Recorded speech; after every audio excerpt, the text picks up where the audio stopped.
So, reload for matte vehicles. Let's call it MadMatte.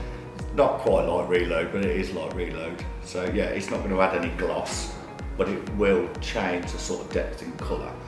But we've applied it onto a couple of the parts of the truck that we could find that were, and to be honest, it seems to really, really intensify the depth of the colour. Yeah, I totally agree. Not shiny. No, not shiny, but just a darker depth. And there should be some protection on that as well. Yeah, it'll water bead. It works really, really well. We had a bit of trim as well that we tried it on. And yeah, it's just dead easy. Spray into the cloth, buff it over. From what we've tried it on, I thought it worked really well. I thought it looked quite well as well. We've sprayed it onto some of the panels, and then we've also sprayed it onto microfibres and applied it. I mean, it looks great. Got a bit of the glass that come off, no issues at all. There's no dramas with it. So yeah, I think that'll be quite a popular product.